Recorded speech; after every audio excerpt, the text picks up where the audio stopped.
I'd like to begin this video with a question. What's wrong with government?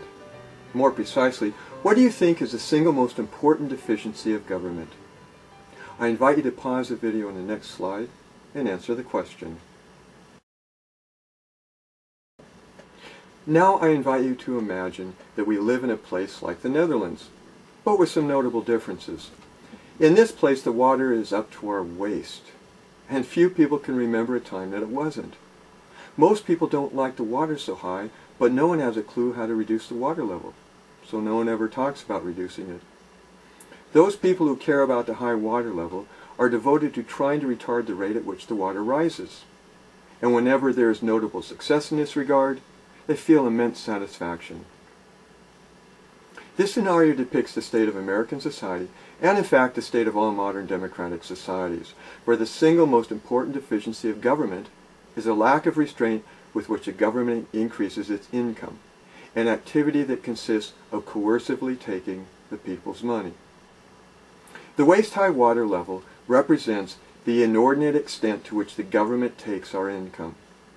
As I said, most people don't like the water so high, but no one has a clue how to reduce the water level, so no one ever talks about reducing it. Those people who care about the high water level, fiscal conservatives, are devoted to trying to retard the rate at which the water rises. And whenever there is notable success in this regard, they feel immense satisfaction. Under the current system, practically speaking, it's impossible to reduce the water level. The most that can be done is to reduce the rate at which the water rises. How can we solve this problem? In 2003, I developed a theory of commerce and government that identifies the problem and solves it. And as you'll now see, this theory makes complete intuitive sense. I wish to introduce the theory with a few questions.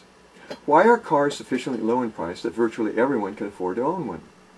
And why are computers dirt cheap? More generally, what drives product quality up and what drives product price down? To draw on a familiar adage, why are today's luxuries tomorrow's necessities? Cars and computers were originally luxuries that only the rich could afford, while today virtually everyone can afford to own a car and a computer. What makes this possible? I invite you to pause the video on the next slide and answer the question.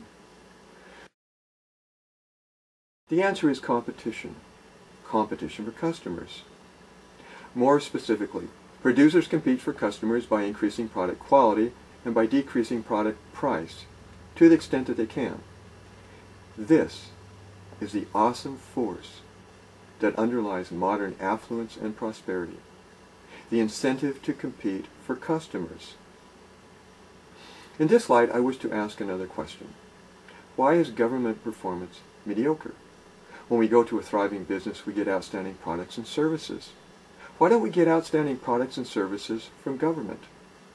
I invite you to pause the video on the next slide and answer the question. Government performance is mediocre because government is a monopoly, so it lacks the incentive to compete for customers.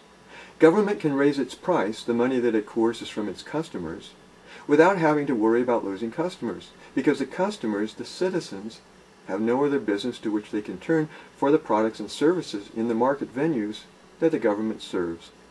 These market venues include the creation of law, the enforcement of law, and the adjudication of law. Now, in the absence of competition to control the price of government, what must be done to control it? I invite you to pause the video on the next slide and propose how the price of government can be controlled. Due to the absence of competition to control the price of government must be directly controlled by the customers, the people who are paying the government for its products and services. This means that the price of government must be directly controlled by the citizens. At the time of the founding of our nation, it was thought that indirect control of government through elected representatives would provide people with sufficient control. But it turns out that the incentives of representative government are such as to drive the price of government up without restraint. Why? Because each representative wants to bring home the bacon to their constituents. Each representative wants to bring home federal revenue to their constituents. So the representatives collude in this endeavor is exemplified by the practice of congressional earmarks. So what is the solution? The solution is for the customers to directly control the price of government through a price ceiling, a ceiling on government income. In the absence of a price ceiling, the members of Congress are colluding beggars, colluding in the endeavor to take as much revenue home to their constituents as they can. By contrast, with a price ceiling in place, the members of Congress will compete with each other for the limited government income. Thus, a price ceiling, a citizen-controlled ceiling on government income, will transform the members of Congress from colluding beggars into competing stewards.